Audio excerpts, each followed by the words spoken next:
श्रीमद भागवत कोटी कुळाच्या उद्धारानंतर आपल्याला ही कथा श्रवणाला मिळते। पण आपल्या जीवनामध्ये आपण जीवन जगत असताना आपल्याला नेहमी संयोग लाभतो, तो म्हणजे चुकीच्या लोकांचा।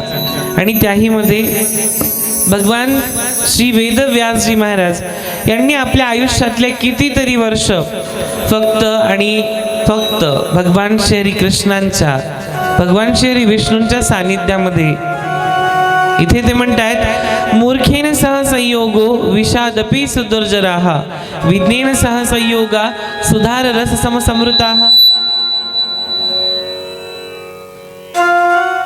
आणि त्यामध्ये वेदव्यासजी महाराज ज्यांनी हा ग्रंथ आपल्यासाठी रचला, ज्यांनी आपल्याला आपल्या जीवनामध्ये आपण जीवन कसं जगावं हे शिकवायसाठी आपला अनुभव भगवान श्री कृष्णांची जीवन लीला आणि वर्णन ज्या ग्रंथात लिहिली तो प्रेम रस ग्रंथ म्हणजे श्रीमद भागवत। आणि त्या भागवतामध्ये फक्त प्रेम नाहीये तर वात्सल्य आहे। आपण कलियुगामध्ये असताना प्रेमाला एक वासनेचं विषय सुखी रूपाचं ज्ञान दिलं, पण त्यामध्ये या श्रीमद भागवत ग्रंथामध्ये फक्त आणि फक्त वात्सल्य रूपी प्रेम आहे। मग ते कसं आहे तर एखादी गाय जेव्हा तिच्या लेकराजवळ संध्याकाळी दिवसभर चरून आल्यानंतर जशी धावत जाते, तसं भगवान श्री हरिकृष्ण आपल्या लेकरांजवळ तसे धावत येतात जेव्हा त्यांचे लेकरं श्रीमद वाङ्मय रूप भगवंत भागवत यांच्यामध्ये विराजमान असतात आणि त्यांना श्रवण करतात, त्यांना श्रोते म्हटल्या गेले।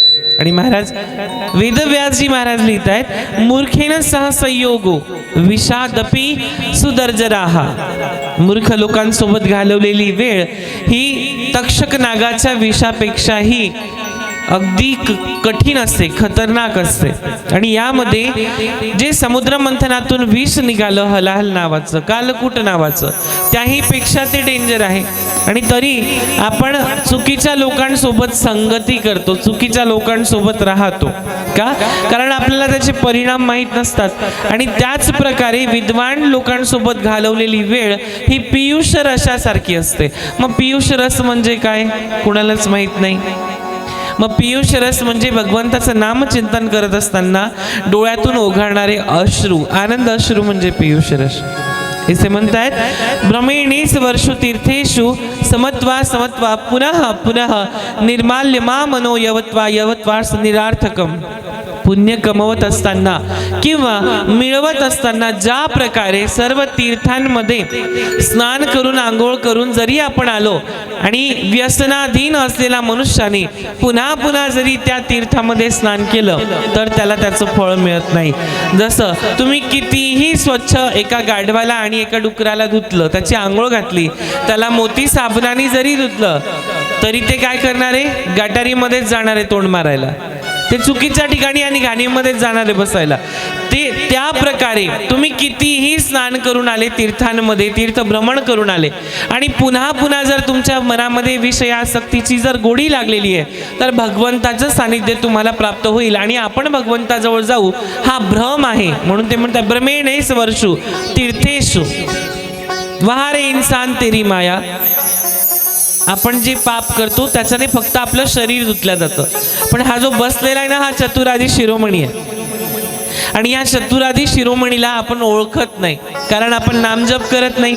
आणि नामजप म्हणजे काय, मग प्रत्येकाने गुरु केलेला आहे का हाही प्रश्न फार मोठा आहे। गुरु करतो का आपण नाही करत। आयुष्याची शेवटची घटिका येते त्यावेळेस लक्षात येतं की यांच्या आता मृत्यूनंतर तिची डेड बॉडी पडलेली आहे किंवा ते जे मुर्दा आहे त्याच्या तोंडामध्ये तुळशीचं पान टाकलं जातं, तुळशीचा मणी टाकला जातो, गळ्यात तुळशीची माळ घातली जाते। आयुष्यभर यांनी पापं केलेली आहेत, मांस खाल्लेलं आहे, कोंबड्या खाल्लेल्या आहे, बोकड खाल्लेलं आहे आणि तरी शेवटच्या घटिकेला याच्या तोंडामध्ये तुळशीचा मणी टाकला जातो। याच्या तोंडामध्ये अख्खं तुळशी वृंदावन जरी कोंबलं तरी हा पुण्यवान होणार नाही का? कारण की यांनी आयुष्यभर जीव हत्या केलेली आहे। शेवटी म्हटलं जातं की यांच्या मुखामध्ये मृत्यूनंतर आपले लेकरं येतात आणि नंतर पंचामृत टाका, पंचामृत गळ्याच्या खाली उतरणार नाहीये। वहारे इंसान तेरी माया, वहारे इंसान तेरी माया, तूने घर पे किया हुआ पाप तू गंगा में धोने गया। मराठी आणि हिंदी भाषा कळते ना सगळ्यांना? हा, फक्त असं जरी केलं तरी कळतंय. तुमच्या गावात नंदी बैल येतो का?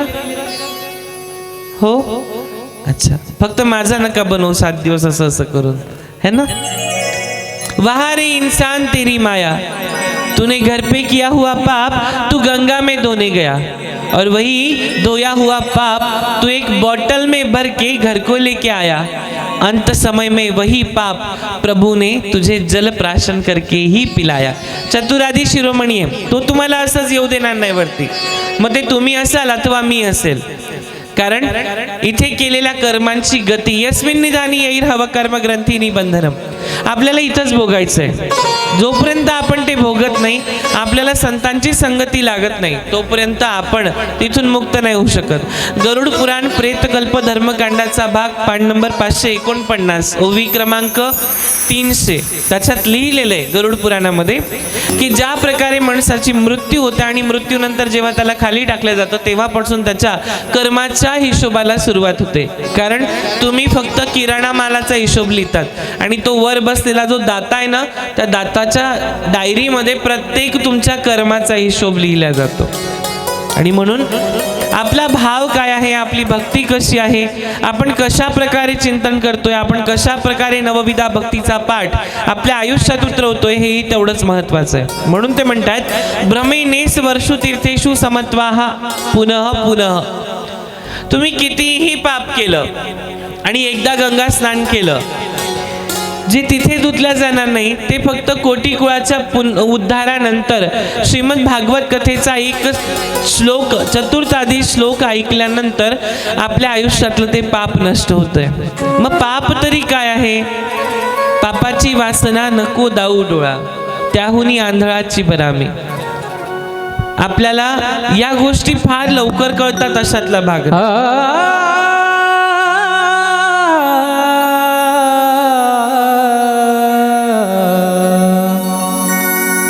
पापाची वासना नको दाबू डोळा, पापाची वासना नको दाबू डोळा, पापाची वासना नको दाबू डोळा.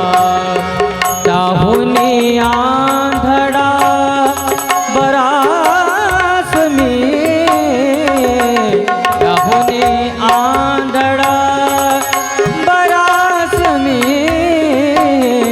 पापाची वासना नको दाबू डोळा, पापाची वासना नको दाबू डोळा, पापाची वासना नको दाबू डोळा.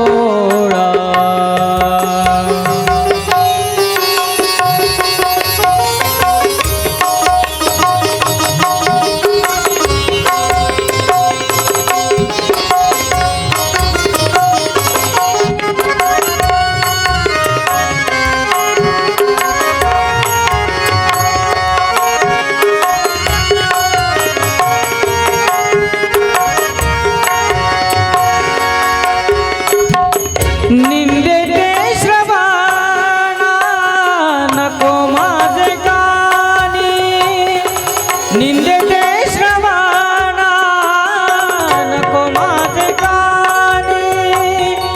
बधीर करोनी देवी देवा, बधीर करोनी देवी देवा. पापाची वासना नको दाबू डोळा, अरे पापाची वासना नको दाबू डोळा, पापाची वासना नको दाबू डोळा.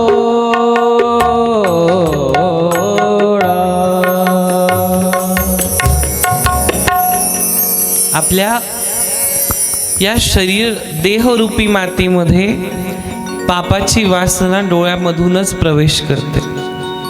म्हणून ती त्याहुनी आंधळा बराय मी, अपवित्र वाणी नको माझ्या मुखा, त्या जहुनी मुका बराची मी. पण आपल्याला निंदा केल्याशिवाय होत नाही. आपण निंदा दिवस रात्र करत असतो.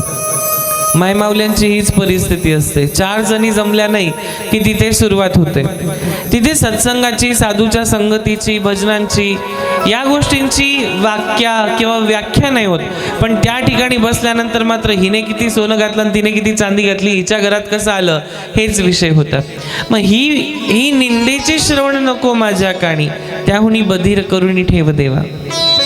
हे केव्हा येतंय? जेव्हा भगवंताचं नाम येतंय.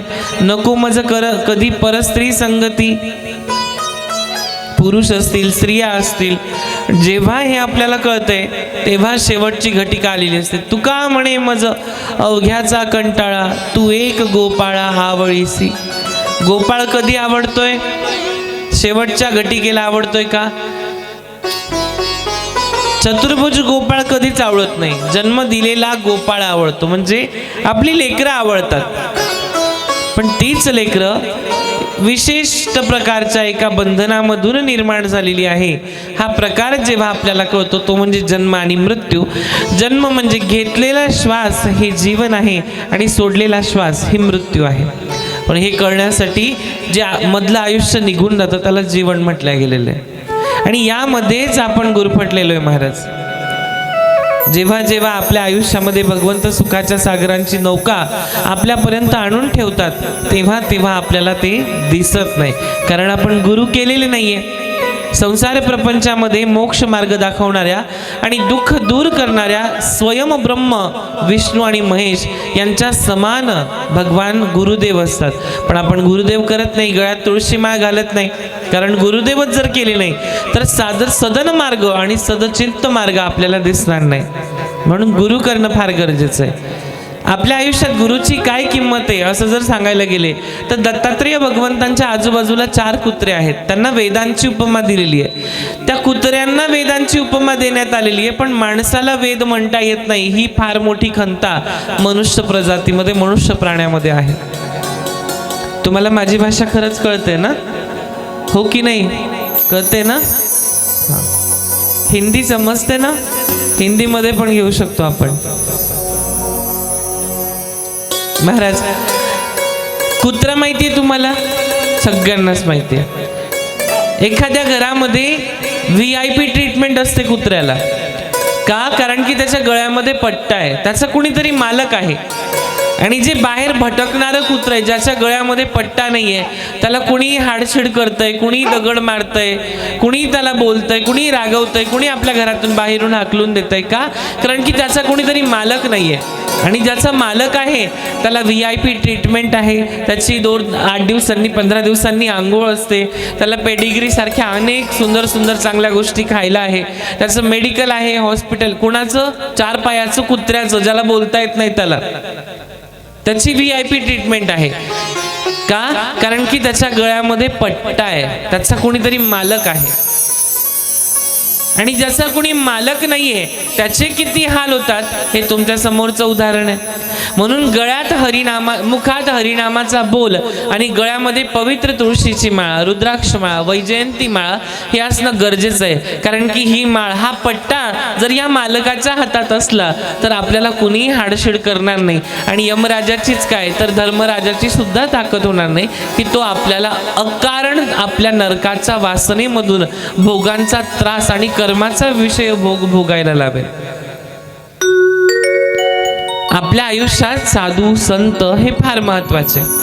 कारण साधू संत जेव्हा जेव्हा आपल्या आयुष्यात येतात तेव्हा तेव्हा आपल्याला नवग्रह असतील, आपले कुलदैवत असतील, दैविक, आदिदैविक, भौतिक या सर्व गोष्टींपासून सुख शांती मिळत चालते. पण जेव्हा आपल्या आयुष्यात गुरु येतात तेव्हा, गुरु आहे का बरं आपल्या आयुष्यात? आहे का? किती लोकांच्या गळ्यात तुळशी माळा असं म्हटलं तर 25% लोकांच्या गळ्यामध्ये, 25% जनसमुदायाच्या गळ्यामध्ये तुळशी माळ असते. बाकीच्यांच्या घरी दर शनिवारी आणि रविवारी काळ्या रंगाच्या पिशव्या येतात. हसले म्हणजे येतात का? येतात का? येतात. आपण एखाद्या जीवाची हत्या करून आपलं पोट, आपली क्षुधा शांत करतो, याचा अर्थ असा होत नाही की आपण आपलं कर्म लिहित नाही. आपल्या कर्माची गाठ बांधली जाते. श्रीरामांना चुकली नाही तर आपण तर साधारण माणसं आहे. यस्मिन् निदानी यैर्हव कर्म ग्रंथी निबंधनम. मर्यादा पुरुषोत्तम श्री रामचंद्र असं नाव होतं. मर्यादा पुरुषोत्तम, एक बाणी, एक वचनी आणि एक पत्नी. पण अशा परिस्थितीमध्ये सुद्धा या एक बाणी आणि एक वचनी मर्यादा पुरुषोत्तम श्री रामचंद्रांनी लपून बाण का मारला बालीला? लपून मारला ना. त्याची दोन शास्त्रीय कारणं होती. एक, जर बालीच्या समोर कोणी युद्ध करायला गेलं, बाली आणि सुग्रीव हे दोघं भाऊ होते, आणि यांच्यामध्ये जर कोणी युद्ध करायला गेलं तर त्यांची ताकद, समोरच्या व्यक्तीची ताकद, ही शक्ती त्यांच्या अंगात यायची. अंगात येणं म्हणजे आसवाला अंगात येणं नाही. आजकाल हे खूप अंगात येतं लोकांच्या. आणि मायबाप या अशा परिस्थितीमध्ये भगवान श्री रामचंद्रांनी बाण मारला आणि त्याचा संहार केला.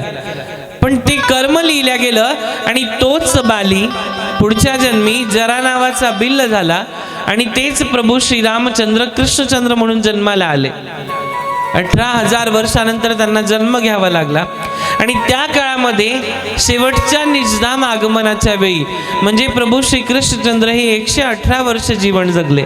आणि त्यावेळेस जेव्हा शेवटची घटिका होती, हातात बासरी होती आणि कदंबाच्या वृक्षावरती सुंदर अशी पाठ लावून बसलेले होते आणि पायामध्ये अंगठ्यामध्ये असलेला तो जो मणी होता तो चमकत होता. आणि त्या जरा नावाच्या बिल्लाला वाटलंय की हा कुठल्या तरी पक्षाचा डोळा चमकतोय, जो मागच्या जन्मामध्ये बाली होता. त्यांनी बाण सोडला आणि भगवान श्री कृष्णचंद्र यांच्या पायाला त्या बाणाचा स्पर्श झाला आणि त्यांना हे शरीर इथे सोडावं लागलं. याचा अर्थ असा की देवाला सुद्धा त्याचं कर्म चुकलं नाही. आपण साधारण माणसं आहोत. म्हणून नाम संकीर्तन आपल्या आयुष्यामध्ये फार महत्त्वाचं आहे. पण आम्हाला हेच माहीत नाही की नाम किती कीर्ती ग्रंथांमध्ये लिहिल्या गेलेलं आहे. उपासक किती आहे, काय आहे, पहिल्या अध्यायात काय, दुसऱ्या अध्यायात काय. 12 स्कंद आहेत श्रीमद भागवताचे. पहिल्या स्कंदामध्ये भगवान श्रीकृष्णांचं काय आहे, दुसऱ्या स्कंदामध्ये काय आहे, तिसऱ्या स्कंदामध्ये काय आहे, प्रेम कशामध्ये आहे. स्कंद म्हणजे ग्रंथ. आणि त्या परिस्थितीमध्ये 18 पुराणांची रचना केलेली आहे वेदव्यासजी महाराजांनी. 18 पुराण म्हणजे 18 ग्रंथ लिहिलेले आहेत. आणि त्या 18 ग्रंथांची रचना केल्यानंतर त्यामध्ये ब्रह्मपुराण, पद्मपुराण, विष्णू पुराण, शिवमहापुराण, वायुपुराण, मार्कंडेय पुराण, देवी भागवत महापुराण असेल, नारद पुराण असेल, लिंग पुराण, वराह पुराण, स्कंद पुराण, वामन पुराण, कृम पुराण आणि मत्स्य पुराण, गरुड पुराण आणि ब्रह्मांड पुराण. हे पुराण म्हणजे हरभऱ्याच्या डाळीचं केलेलं पुराण नाही. पुराण या शब्दाचा अर्थ होतो पुरतत्वीय, भगवान अनंत अनादी काळापासून भगवंतांनी लिहून ठेवलेल्या कथा अर्थात पुराण. ग्रंथ, पुराण म्हणजे ग्रंथ. असे 18 ग्रंथ आहेत आणि या 18 ग्रंथांच्या माध्यमातूनच आपल्याला जे उपाय करता येतील ते करता येतात. हा कलियुग आहे, इथे काही होऊ शकतं. कर्म है काले और स्टेटस है भगवान वाले, है ना? होतं की नाही असं? कर्म काले और स्टेटस भगवान वाले. एक लोटा जल सारी समस्या का हल. मन में है हजारों छल तो कैसे मिलेगा भाई फल.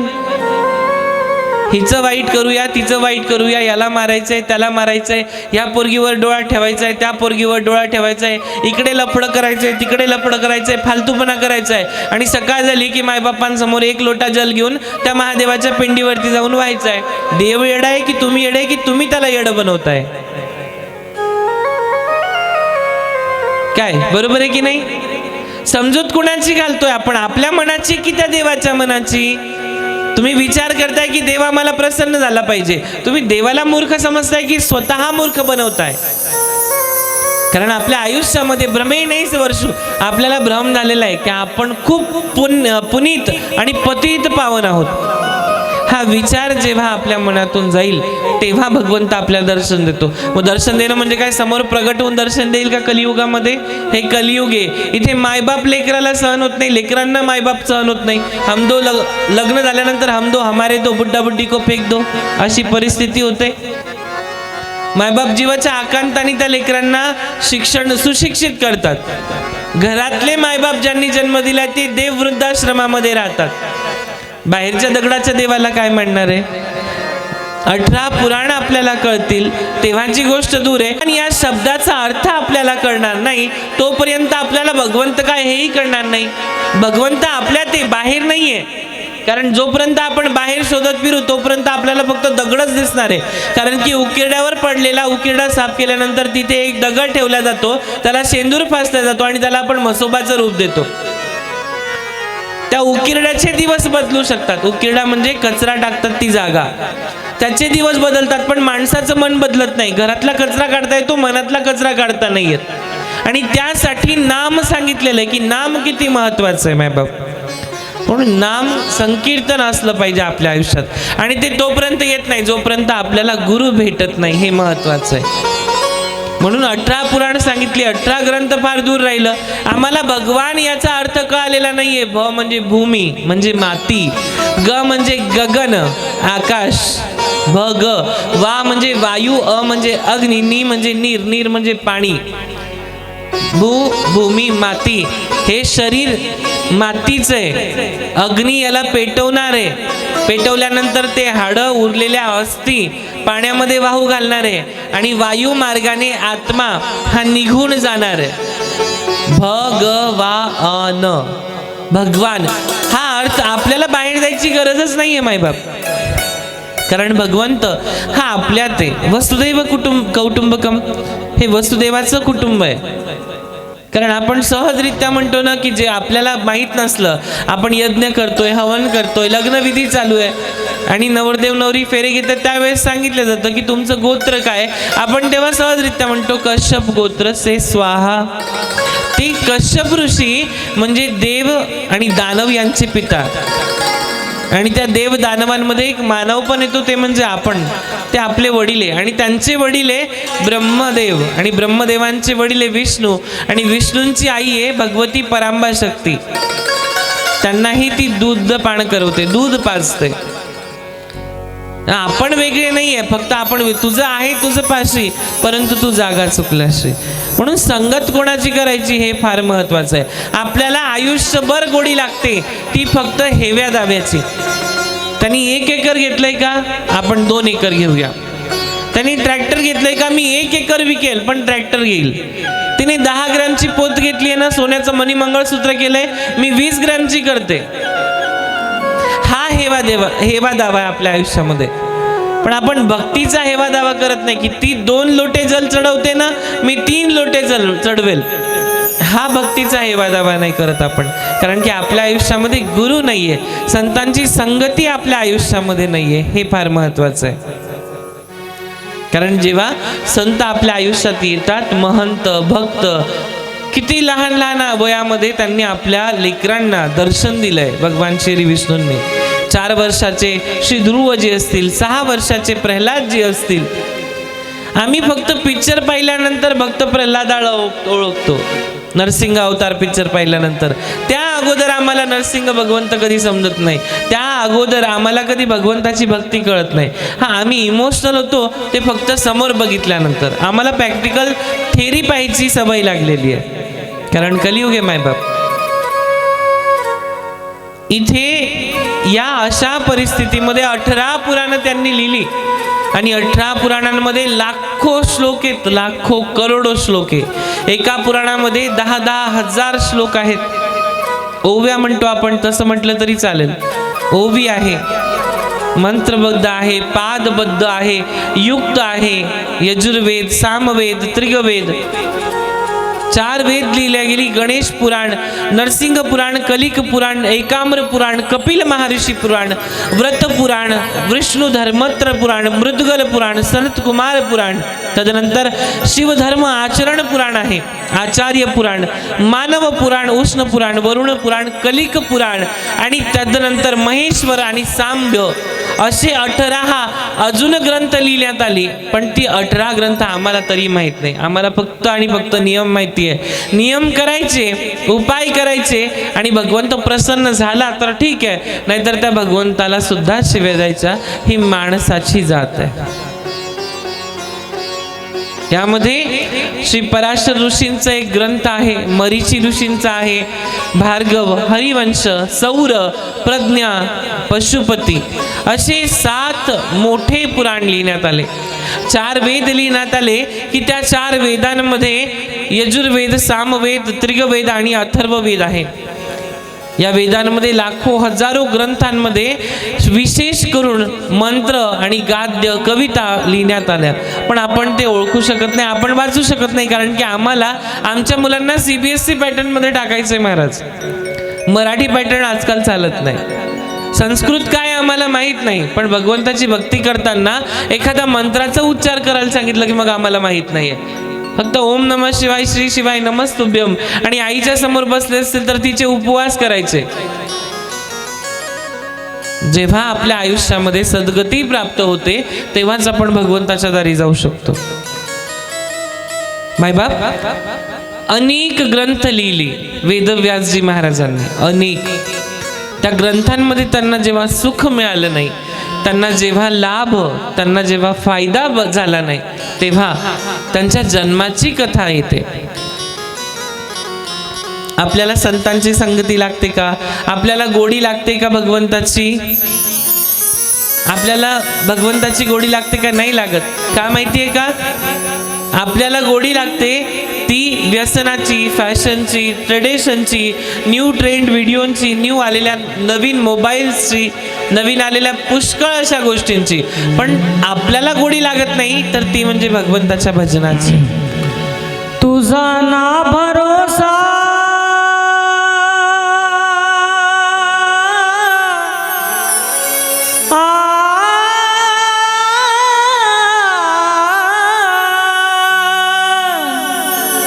तुझा ना भरोसा न माझा भरोसा, जग है कुणाचे सांग भल्या माणसा.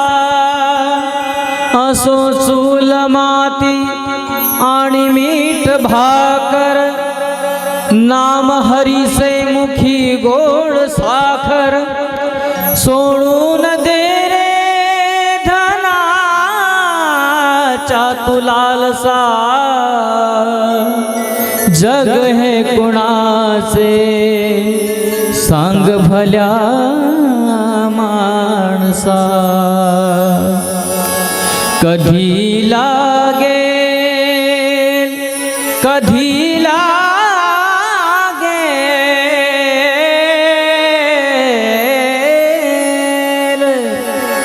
कधी लागेल वेड्या तुला गोडी अभंगाची. कधी लागेल रे वेड्या तुला गोडी अभंगाची. बघून घे साबडी मूर्ती आता त्या पांडुरंगाची. कधी लागेल रे वेड्या तुला गोडी अभंगाची.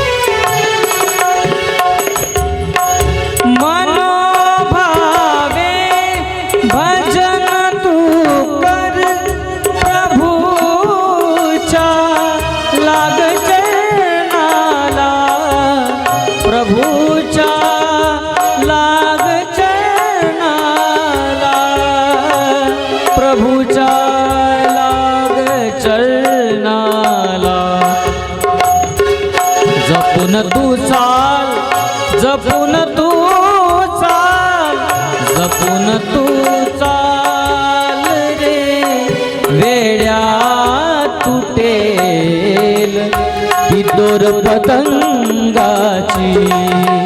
कधी लागेल रे वेळ्यात तुला गोडी अभंगाची बघून घे सावडी मूर्ती आता त्या पांडुरंगाची.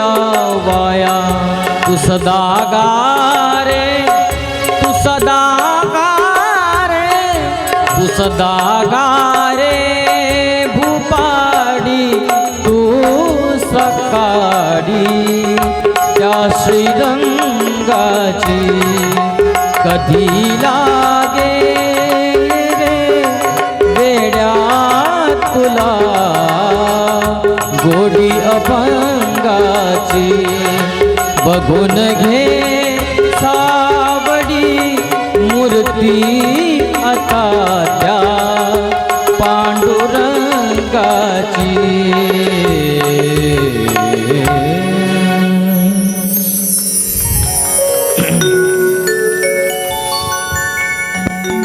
श्री वेदव्यास महाराजांनी आपल्या आयुष्यामध्ये अनेक ग्रंथांची रचना केली, पण कुठल्याच ग्रंथामध्ये त्यांच्या जन्माविषयीची कथा मात्र लिहिल्या गेली नाही.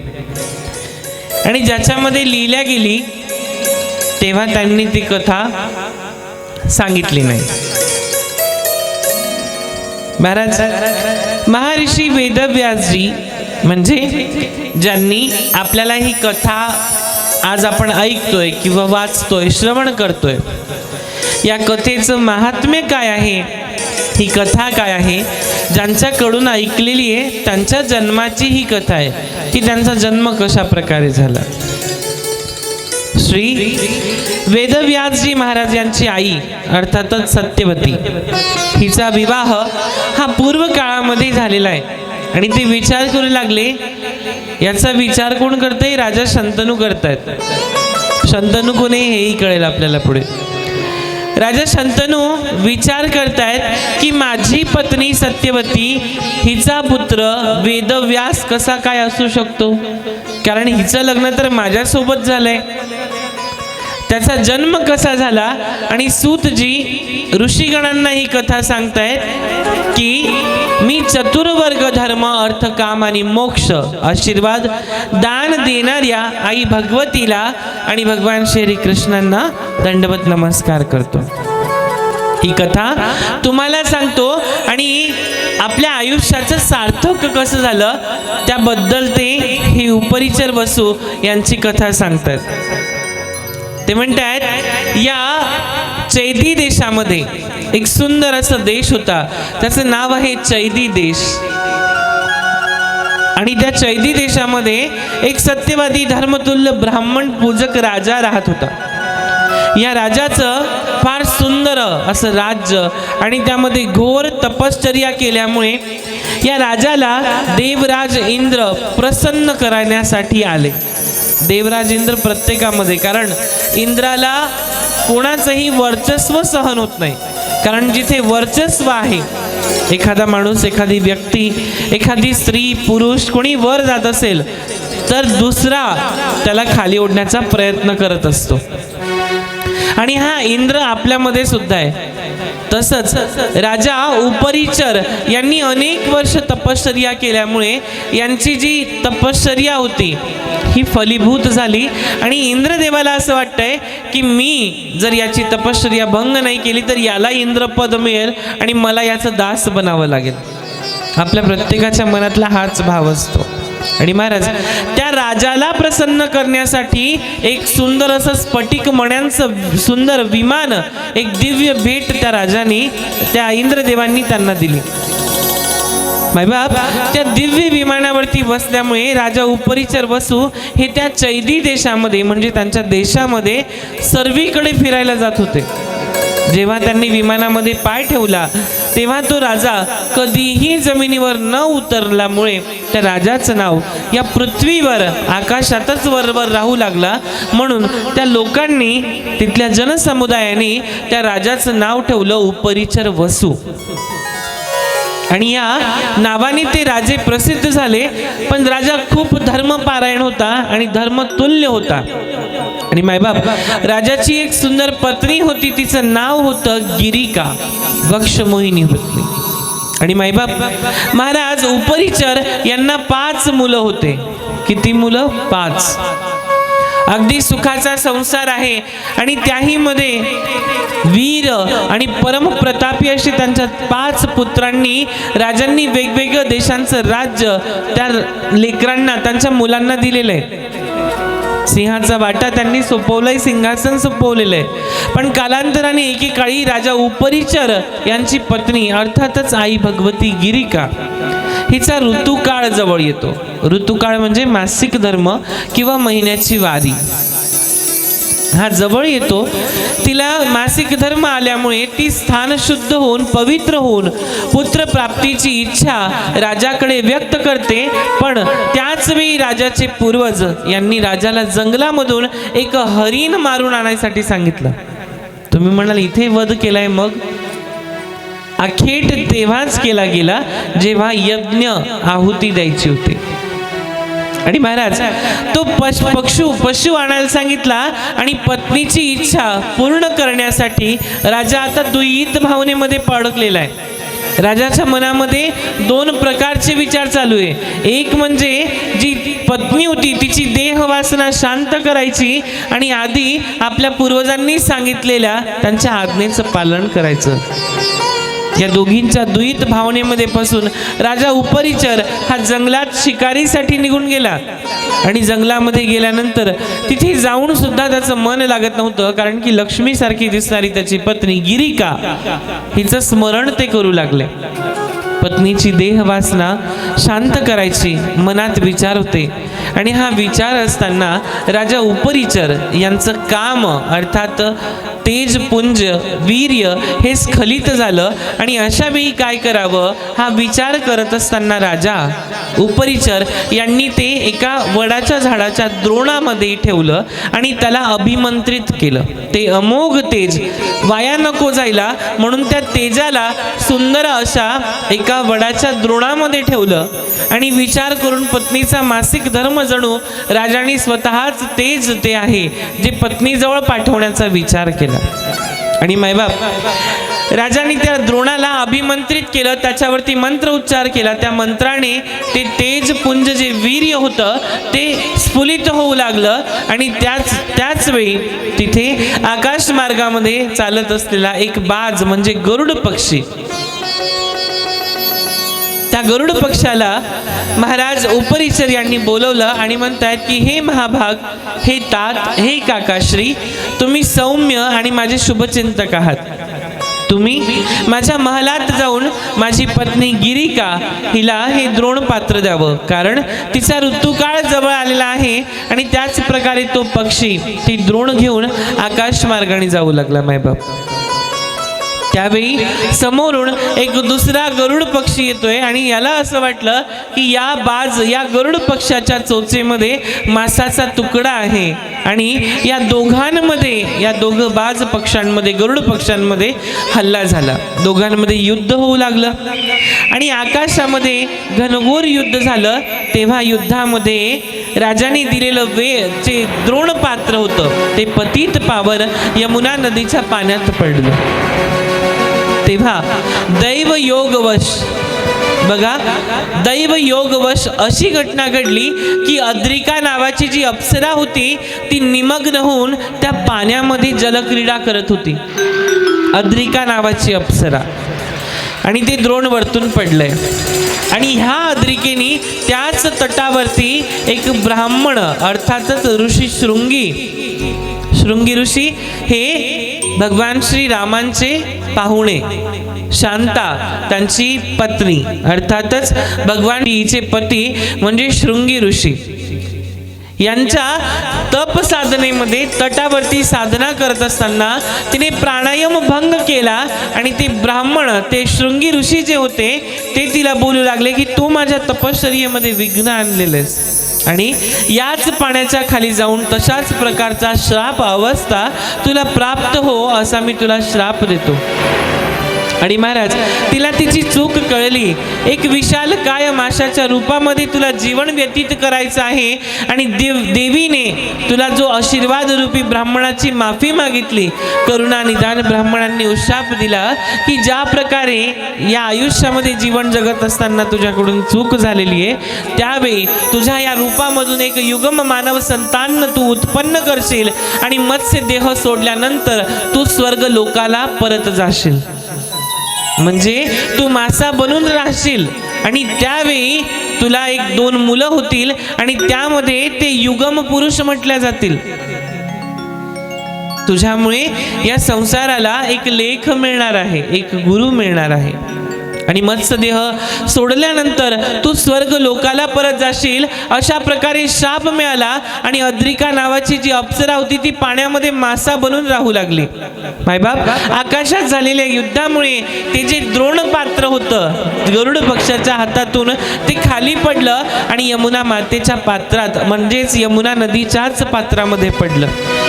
त्या माशानी तेच द्रोण पात्र गेलं आणि 10 महिन्यानंतर काही मासेमारी करणाऱ्या लोकांनी त्या माशाला जाळ्यात पकडलं. तेव्हा शीघ्रतापूर्वक त्याचं पोट कापलं.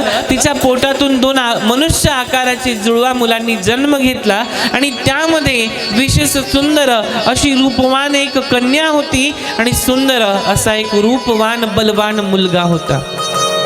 मृगनयनी ती कन्या होती आणि तो जो मुलगा होता बलशाली बलवान बालक होता. या दोघं बालकांना त्याच राजाच्या राज्यामध्ये जन्माला आले म्हणून उपरिचर राजाजवळ नेण्यात आलं की हे बालक एका माशाच्या पोटी जन्माला आलेले आहेत.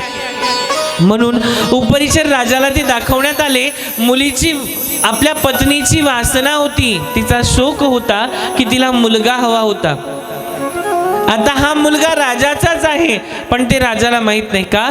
कारण की द्रोणपात्र हे पत्नीपर्यंत पोहोचलं नाही तर माशापर्यंत पोहोचलं आणि तिथे पोहोचल्यानंतर त्या माशाने ते गेलं आणि त्या माशाला 2 पुत्र प्राप्त झाले आणि त्याला स्वर्गरोहणाची जागा मिळाली.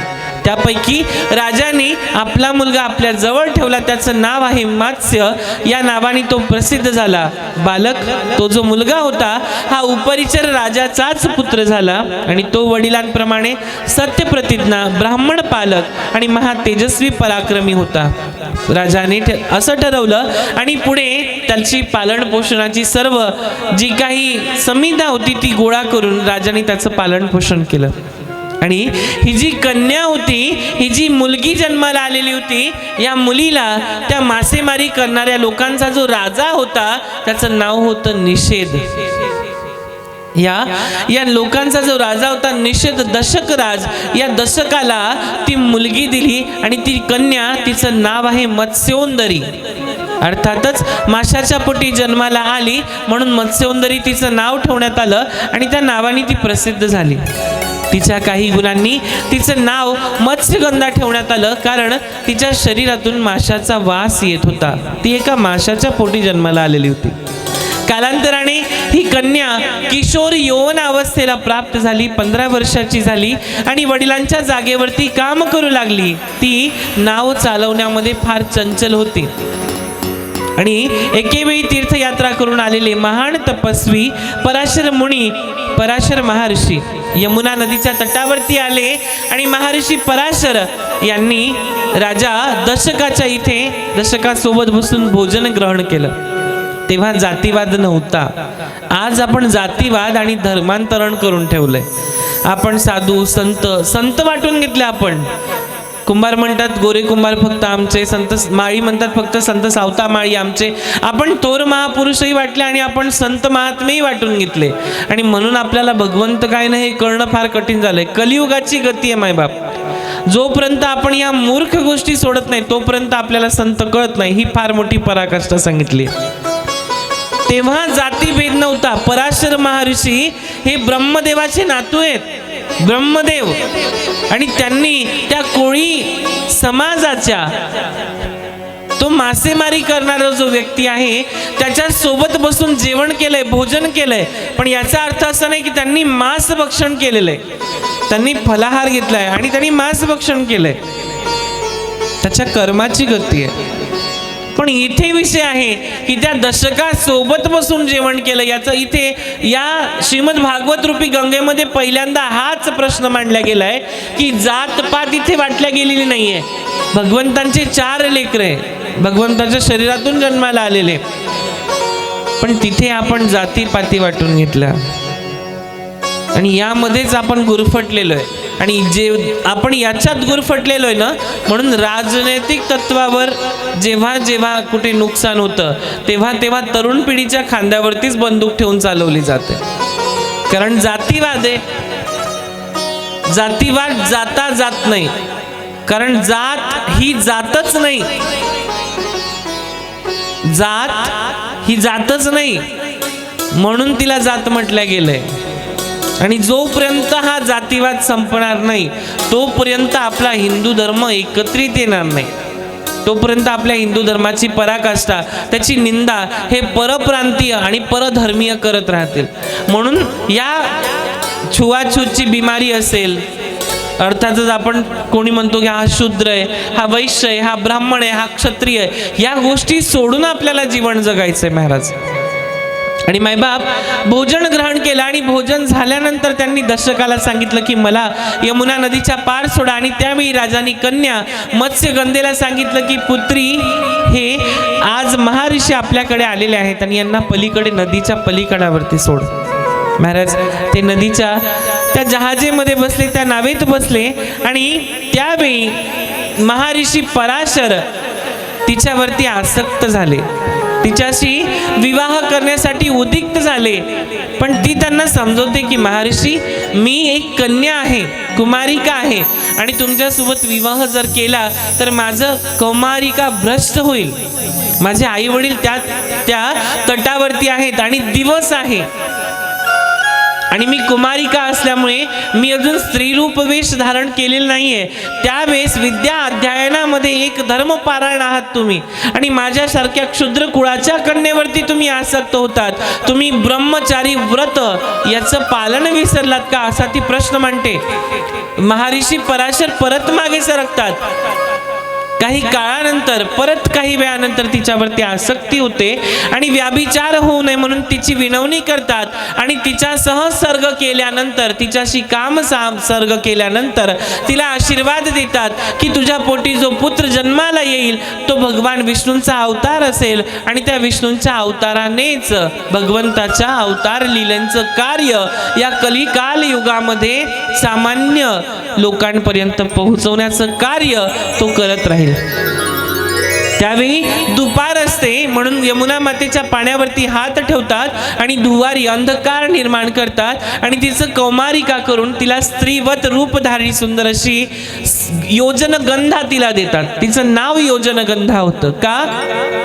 कारण तिच्या शरीरातून जो माशाचा वास येत होता तो वास आता निघून गेलेला आहे आणि तिच्या शरीरातून कस्तुरीप्रमाणे वास सुगंध येऊ लागलाय. म्हणून तिचं नाव योजनगंधा झालं. तिच्या हाताला स्पर्श केला, काम सर्ग उद्भवला आणि तिने गर्भधान स्वीकार केलं आणि ती गर्भवती राहिली. 9 महिने 18 दिवसानंतर तिला एक बालक जन्माला आला. त्याच 2 तटांच्या त्या जहाजामध्ये, त्या नदीच्या तीरामध्ये, आणि म्हणून त्या बालकाचं नाव ठेवण्यात आलं द्वैपायन.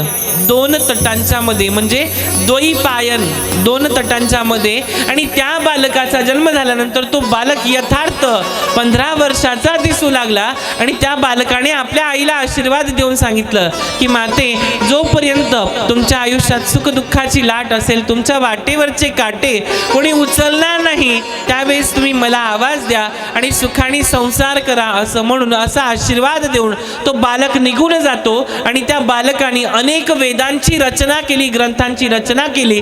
त्या बालकाचं नाव आहे श्री वेदव्यासजी महाराज. अशी ही वेदव्यासजी महाराजांच्या जन्माची कथा. म्हणजे मत्स्यगंधेच्या पोटी वेदव्यास जन्माला आले आहे असा विचार राजा शंतनू करतायत, ही त्याची कथा. आणि महाराज पुढे कथा येते, कस्तुरीप्रमाणे तिला सुगंध आलाय आणि या राजाने आता तिच्याशी विवाह केलाय. पण घटना घडली कशी, तर महाभीष नावाचा राजा धर्मात्मा आणि चक्रवर्ती, पण या महाभीष राजाला गंगेवरती प्रेम झालं आणि गंगेवरती प्रेम झाल्यानंतर ब्रह्मसभा भरलेली होती. त्या ब्रह्मसभेत आई गंगा, पवित्र नदी गंगा हिच्या वायुवेगाने वायू वाहते, त्या वायू भगवंतांनी तिच्या शरीरावरचं ते वस्त्र उडवलं आणि महाभीष राजा आई भगवती परांबा शक्ती गंगा हिच्याकडे बघत राहिले.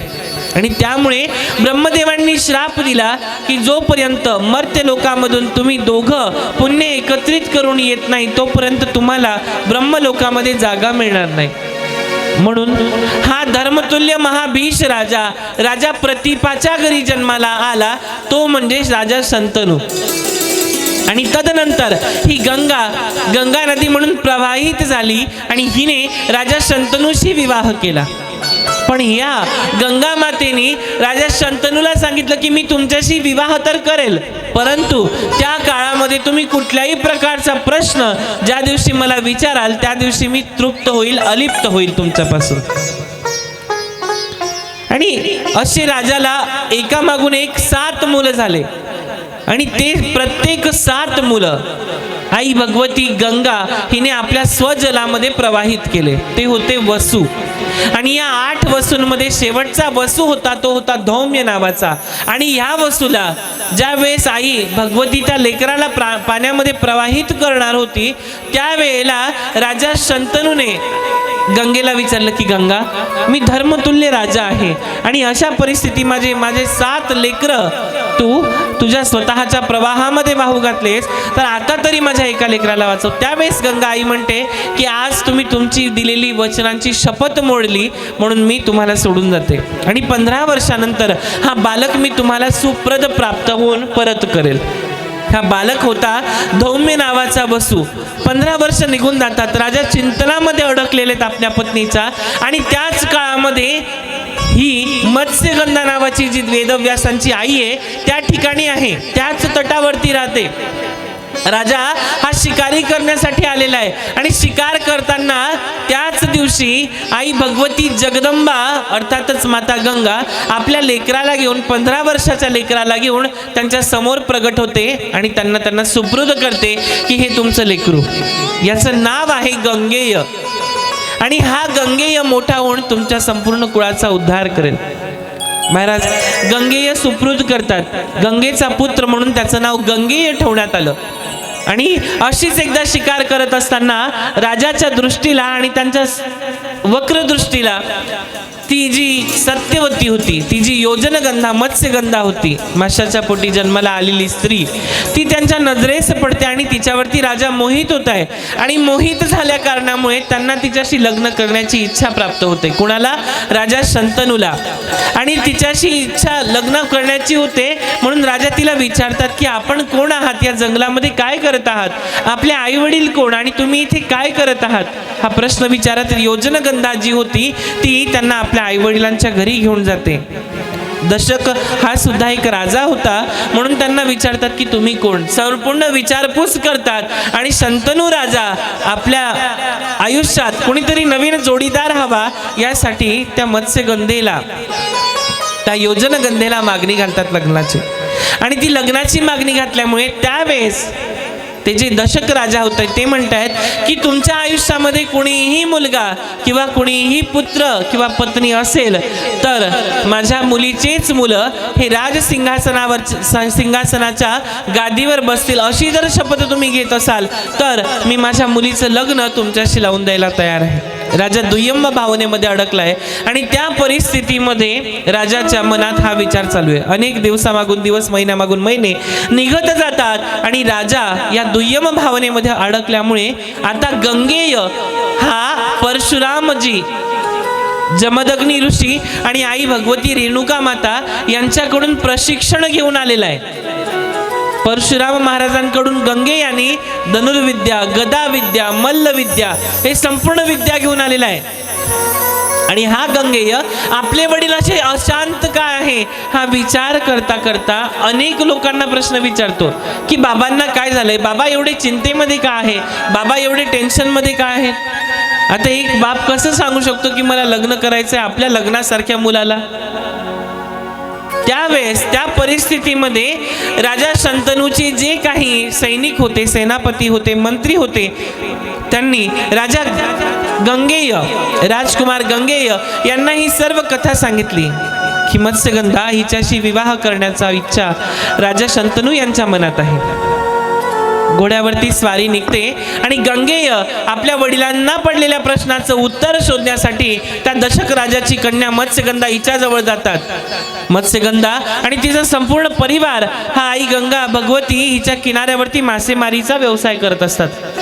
आणि त्या ठिकाणी जेव्हा त्यांना सर्वस्व सांगितलं जातं की तुम्ही त्यांचे ज्येष्ठ चिरंजीव असल्या कारणामुळे माझ्या मुलीचे मुलं हे राजसिंहासनावरती जर बसणार नसतील तर आम्ही आमच्या मुलीचा विवाह तुमच्या वडिलांशी लावू शकत नाही, म्हणून तुम्हाला ब्रह्मचर्य व्रताचं पालन घ्यावं लागेल. आणि त्यावेळेस गंगापुत्र हे गंगा मैयाचं पाणी हातात घेतात आणि प्रतिज्ञा करतात. ती प्रतिज्ञा केल्यामुळे आकाशवाणी होते, वीज कडकडते आणि त्या परिस्थितीमध्ये गंगापुत्र आईच भगवतीचं सानिध्य प्राप्त झालेलं असताना प्रतिज्ञा करतात, आजीवन मी ब्रह्मचर्याचं व्रत पालन करेन आणि हस्तिनापुराच्या गादीवरती, सिंहासनावरती माझ्या वडिलांचे ज्येष्ठ मी असून सुद्धा जे पुत्र आहेत तेच बसतील. आणि महाराज त्या परिस्थितीमध्ये हस्तिनापुराच्या त्या गादीवरती माझ्या आईचेच लेकरं बसतील अशी प्रतिज्ञा घेतात. म्हणून त्यांचं नाव झालं भीष्माचार्य, अर्थातच भीष्म पितामहा. जो गंगेय होता तो म्हणजे भीष्म पितामहा. आई मत्स्यगंधा आणि राजा शंतनू यांचा विवाह होतो आणि यांचा विवाह झाल्यानंतर चित्रांगद आणि विचित्रवीर्य अशी यांना 2 मुलं होतात. तदनंतर सुंदर अशी कथा आहे की मग वेदव्यासजी महाराजांचं काय झालं तर वेदव्यासजी महाराज यांच्या पोटी एक पुत्र जन्माला आला, तो म्हणजे श्री शुकदेव मुनी महाराज.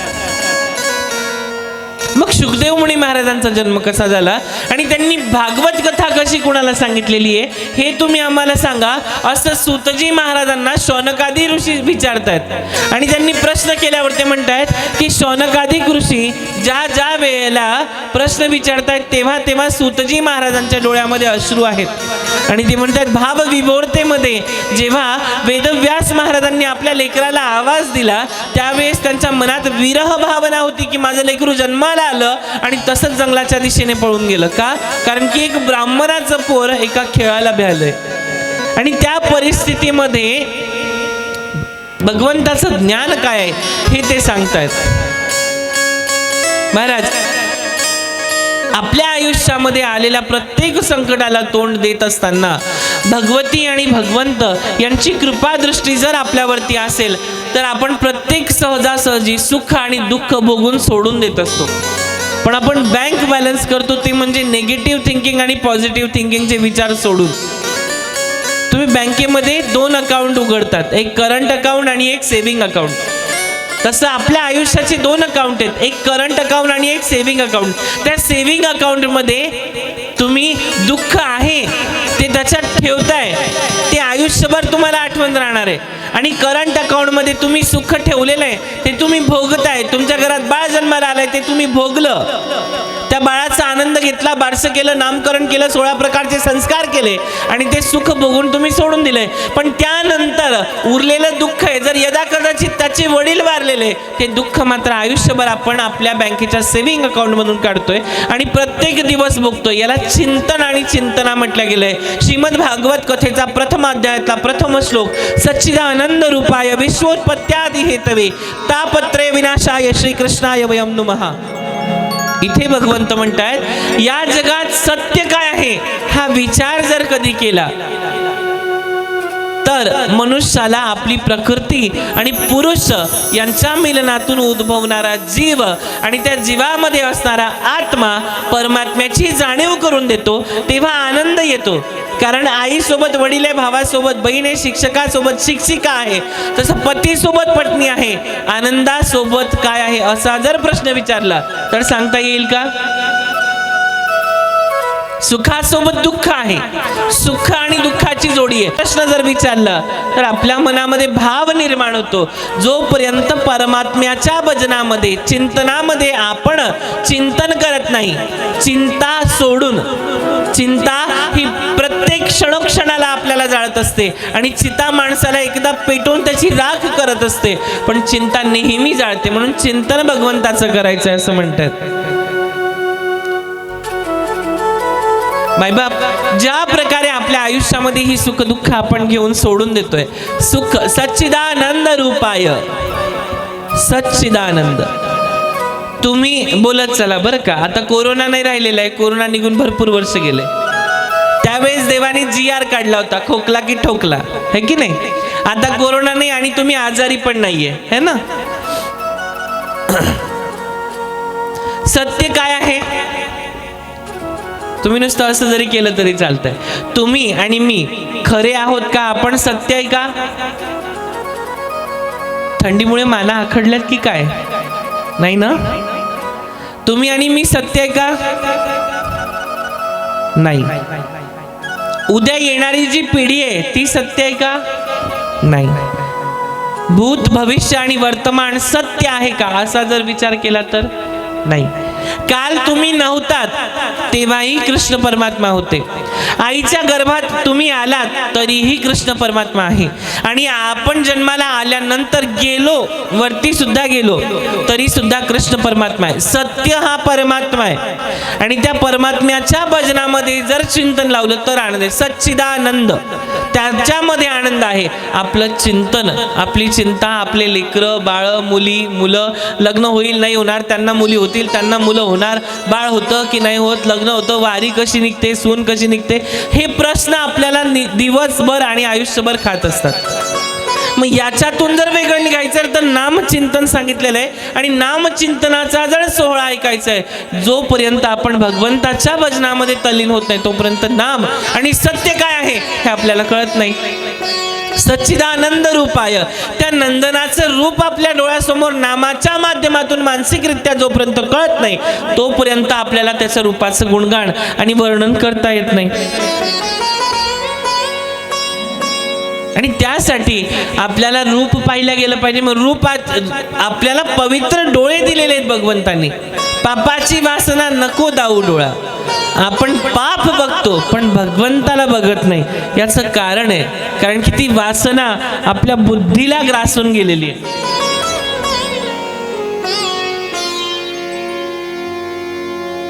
कारण नाम फार गोड आहे महाराज.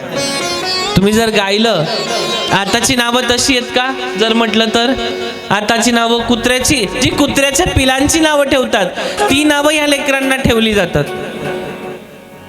कुत्र दिवसभर भुकत असतं, चिडचिड करत असतं, 4 ठिकाणी जाऊन तोड मारतं घाण्यामध्ये, आणि तीच नावं यांना टिंकी मिंकी चिंक्या पिंकू पोंकू काहीतरी ठेवलं जातं. आता हेच नाव जर याला 70 वर्षाचा हा म्हातारा झाला आणि म्हटलं टिंकू बाबा इकडे या बरं, शोभेल का? पिंकी आजी इकडे या बरं, शोभेल का? नाम काय आहे? नामात किती महती तत्वता आहे, नाम किती महत्वाचं आहे, नामाची महती किती संतांनी गायली हे आपल्याला कळत नाही. कारण आपण त्या भगवंताचं नाम चिंतन करत नाही. आपण त्या भगवंताची भक्ती, प्रेम, ज्ञान हे आपल्याला नको असतं, कारण आपल्याला ते कळत नाही. भक्ती प्रेम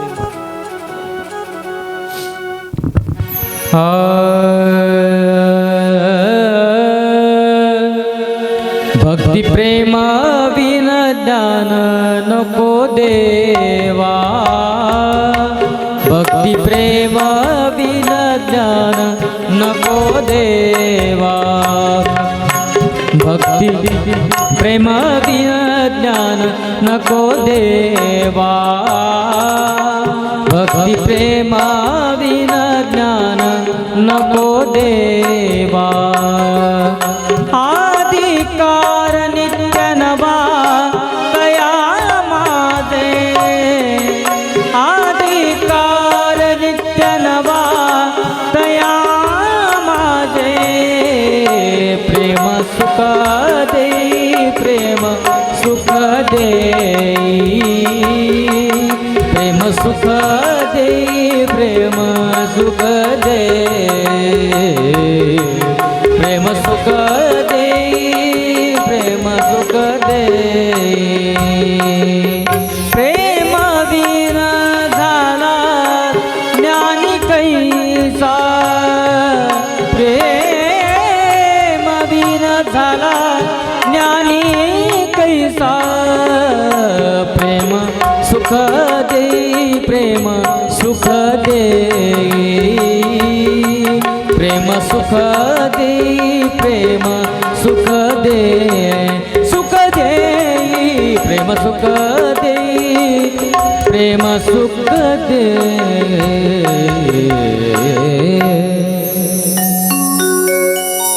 अज्ञानतेची पांघर जोपर्यंत आपल्या आयुष्यात असते तोपर्यंत आपल्याला भगवंत काय आहे हे कळत नाही.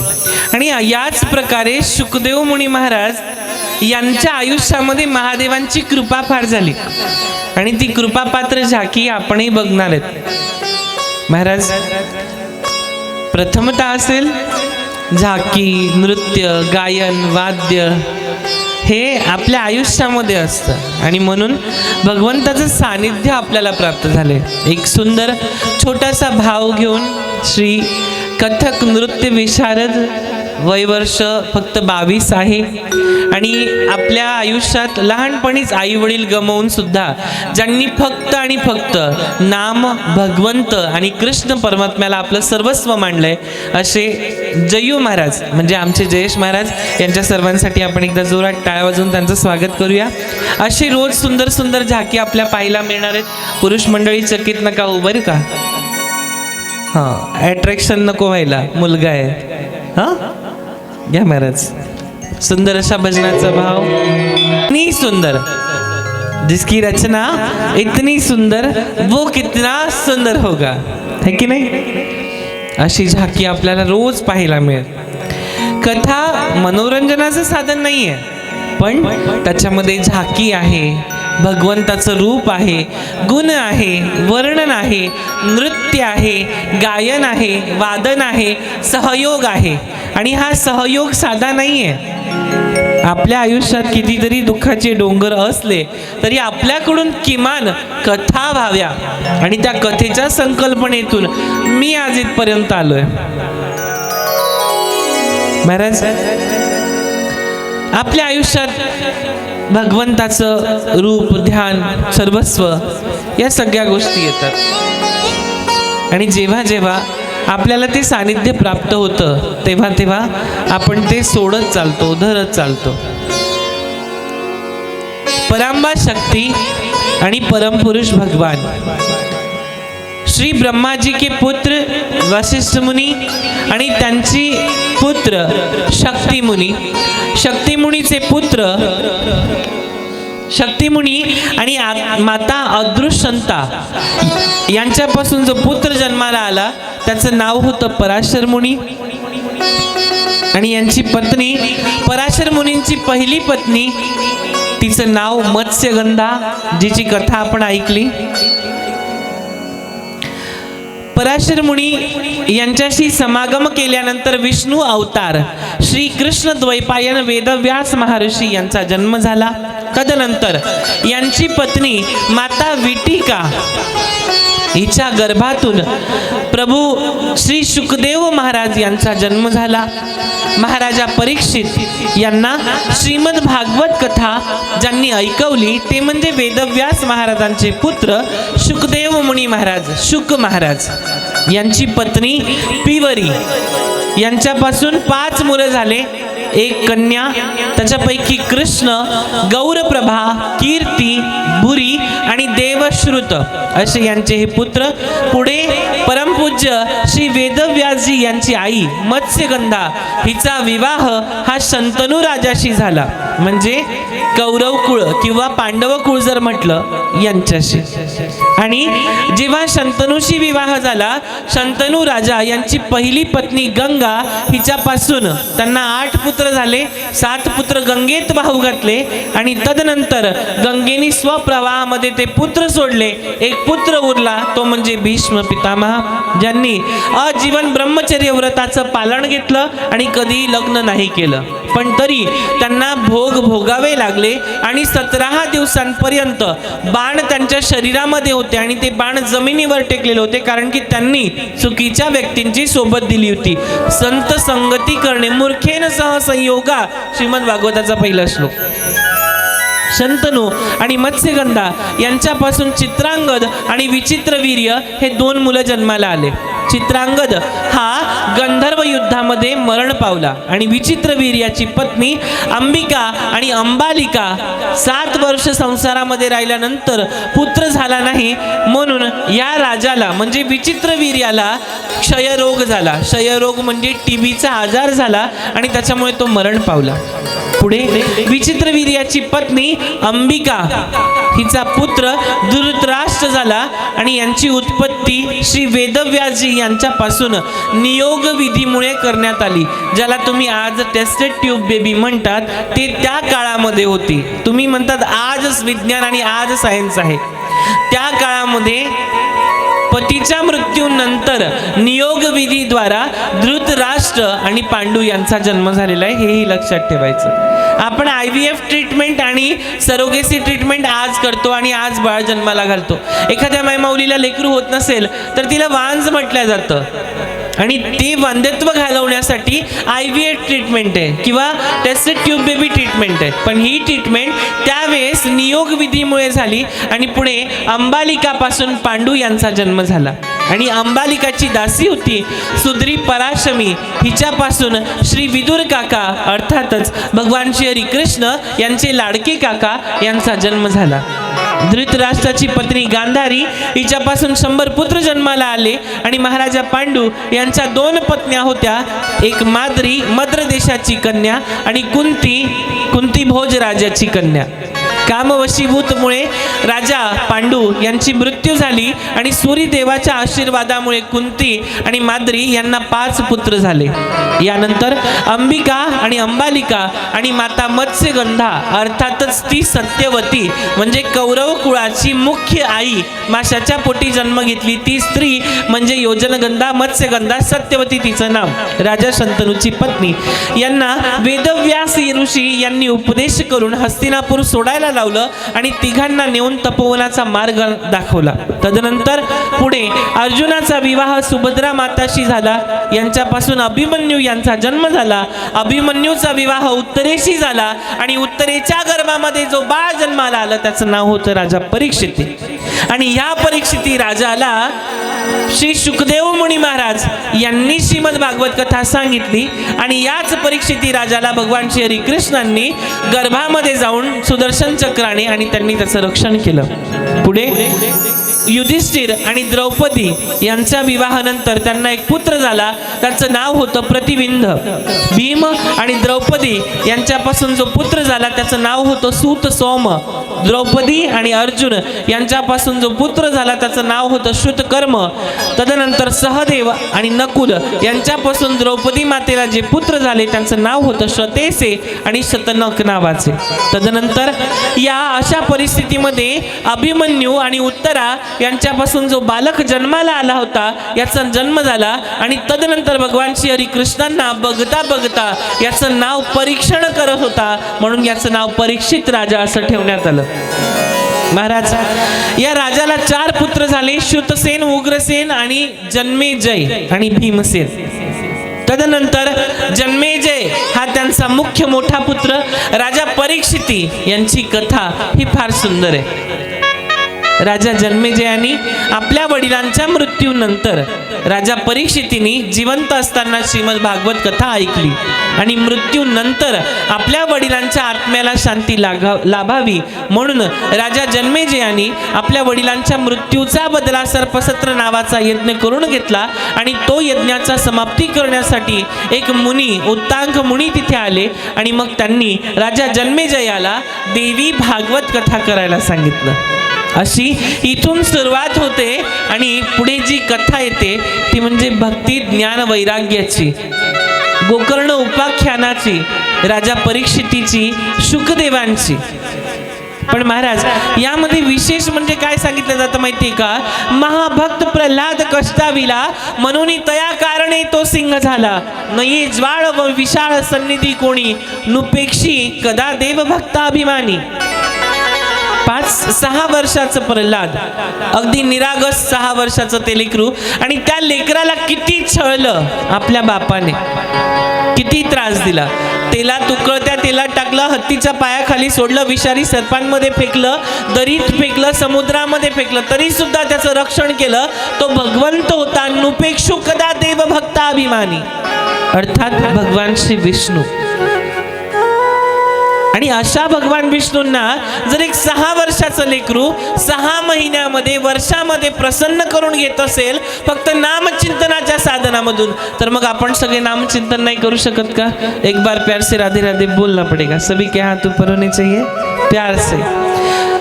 मी म्हणेल राधे राधे, तुम्ही म्हणायचे शाम मिला दे.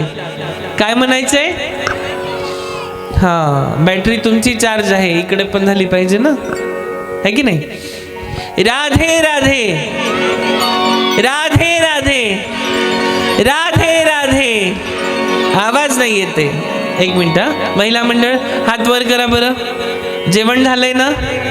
आवाज आला पाहिजे आणि नंतर आपली पाळी. राधे राधे राधे राधे राधे राधे.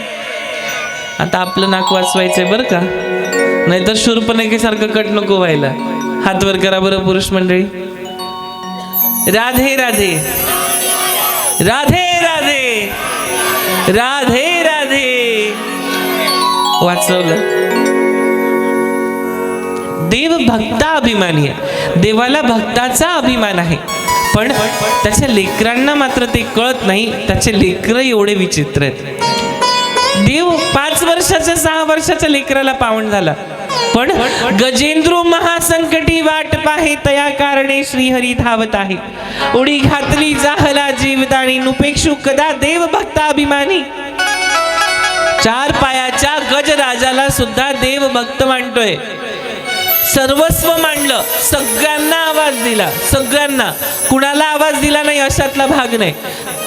आई वडील काका काकू पुतणे मामा मामी मुलं बाळ पत्न्या होत्या, सगळ्यांना आवाज दिला. गजेंद्र हत्ती होता आणि त्या हत्तीने आवाज दिले भगवंत या सगळ्यांना. इथे कुणीही कुणाचं नाहीये बरं का मायबाप. आणि त्या परिस्थितीत संकटात सापडल्यानंतर जेव्हा आपण आपल्या लोकांना आवाज देतो तेव्हा ते आपली मदत कधीच करत नाही. आणि रक्ताचे नाते तर मुळातच करत नाही. जेवढं आपल्याला माहित नाहीये तेवढं आपल्या शेजारच्याला माहित असतं की यांच्या घरामध्ये काय चालू आहे, कारण त्यांना सांगणारे हे आपल्या रक्ताचे नाते असतात. आणि आपल्याला या गोष्टीचा अभिमान आहे की आमचे ते नातेवाईक आहेत म्हणून, आणि आपण त्यांच्यावर गर्व करतो की ते आमचे आहेत म्हणून. या गजेंद्र हत्तीने सर्व परिवाराला आवाज दिला, पण कुणी याच्या मदतीसाठी धावून आलं नाही. शेवटी भगवंतांनी लक्ष्मीला सोडलं आणि गरुडाला सुद्धा सोडलं. धावत आले. त्या गजेंद्राचा पाय अर्थातच त्या गजराजाचा, त्या हत्तीचा पाय एका मगराने त्या पाण्यात पकडलेला होता. त्या मगराचं मुंडकं उडवलं आणि त्या गजराजाला, त्या गजेंद्राला सोडलं. नुपेक्षु कदा देव भक्ता अभिमानी. 4 पायाच्या जनावरावरती देव प्रसन्न होतोय, माणसावरती प्रसन्न होऊ शकत नाही का? असा जर प्रश्नार्थक विचारलं तर आपल्याकडे भाव नाही उरलाय. आपण कलियुगामध्ये जगत असताना तया कारणे श्रीहरी धावत आहे. आपला हा विश्वासच नाहीये की तो आपल्यासाठी धावत येईल म्हणून. जोपर्यंत विश्वास बसत नाही तोपर्यंत भगवंत येणार नाही.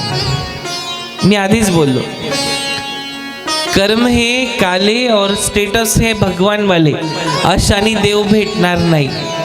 हे तेवढंच त्रिकालाबाधित सत्य आहे जेवढं एक आई आपल्या लेकरावर प्रेम करते. कारण बहुश्रापित कष्टला अंबरीशी तयाचे स्वयं श्रीहरी जन्म सोशी. फार सुंदर कथा आहे मायबाप. जर ओळखता आलं तरच आहे. कारण भगवंताचं सानिध्य मिळणं सोपं नाहीये आणि हा जन्म मिळणं त्याहूनही कठीण आहे.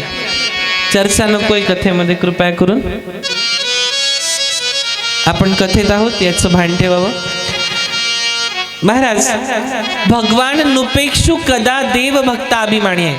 त्याला आपल्या लेकरांचा अभिमान आहे कारण आपण त्याचे आहोत आणि आपण त्याला आपलं मानतो तेव्हा जेव्हा आपल्यावरती संकट येतं. सुख में दुख में सुमिरन सब करे, सुख में करे ना कोय. सुख में सुमिरन करे तो दुख काहे को होय.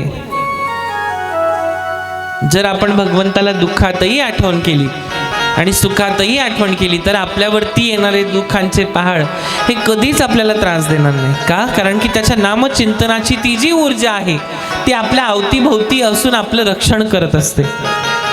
आज कथेचा पहिला दिवस होता आणि इथे श्री शंकर भाऊ यांच्या 108 कथेच्या संकल्पनेतून आणि भगवंत यांच्या कृपेने या कथेचा आज माझा दुसरा नंबर लागलाय. आज दुसऱ्यांदा मी कथा करायला आलोय शंकर भाऊंच्या या संकल्पनेतल्या कथेमधून. आणि इथे कथा फक्त आपल्यासाठीच नाही आहे, तर तरुण पिढी असेल, तरुण मुली असतील, तरुण मुलं असतील, या सगळ्यांसाठी आहे. त्यांना कुठल्या गोष्टीचा भाव किंवा विभोरता म्हणून नाही आहे, त्यांचा फायदा नाही आहे. पण धर्म आणि कथा गीता प्रत्येक गावागावात पोहोचावी हा त्यांचा एक उपेक्ष. आणि महाराज, म्हणून या कथेची आज पहिलीच वेळ. काल कथा संपली नागपूरला, तिथून इथपर्यंत आलो. सगळे कलावंत त्यांच्या ठिकाणाहून दुरून आलेत. आज थोडा उशीर झाला, पण उद्या कथा ठीक 7:30 सुरू होईल. तुम्ही सगळ्यांनी कथेच्या व्यासपीठासमोर उभं राहावं, उपस्थित राहावं अशा सगळ्यांच्या चरणी प्रार्थना. कथेचे कलावंत, गुणी कलावंत हे सगळे 7-7:30 पर्यंत इथे येऊन जातील. आरतीचे जे यजमान आहेत त्यांना आपण बोलवावं.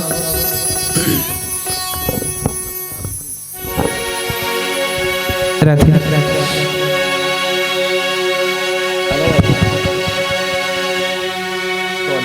निवासी ट्रस्ट भाकरवाडी यांच्या 108 कथेच्या संकल्पनेतून मला या कथेचं भाग्य मिळालंय आणि ही 25वी कथा आहे. भाऊंच्या आयुष्यात त्यांनी 25 कथा ऐकल्या आहेत आणि ते अजूनही ऐकणार. पण श्री वैकुंठवासी रामराव गोविंदरावजी सहाने यांचं 10वे पुनर्स्मरणार्थ ही कथा आहे. आणि मायबाप, भगवंत कृपेनी आपल्या पितरांसाठी का होईना हा ज्ञान यज्ञ सोहळा इथे चालू आहे. आणि तुम्ही सर्वांनी या ज्ञान यज्ञ सोहळ्याला अगदी भरभरून प्रतिसाद आणि उपस्थिती द्यावी. कारण ज्ञानयज्ञ सोहळा हा कुणा एकट्यासाठी नाहीये, सगळ्यांसाठी आहे. जया कारणे विचार तुझा शोधून पाहे. रामदास स्वामी म्हणतायत, जया कारणे विचार तया शोधून पाहे. म्हणजे एखादा व्यक्ती असतो की जो लोकांचा विचार करतो. तसे शंकर भाऊ की ज्यांनी आपल्या सगळ्यांचा विचार केला आणि कुठेतरी हा एक संकल्प त्यांच्या मनात आहे की त्यांनी या श्रीमद भागवत कथेसाठी पुन्हा परत एकदा मला बोलवलंय. एकदा शंकर भाऊंसाठी जोरदार त्यांचं स्वागत टाळ्या वाजवून मनशब्द सुमनांनी करूया. आणि उद्या आपल्या कथेला अशी सुरुवात होईल, सुंदर सुंदर झाकी होईल. त्यामध्ये तुम्ही सर्वांनी हजेरी लावायची आहे. यजमानांनी वरती यावं आरतीसाठी अशी मी त्यांना विनंती करतो.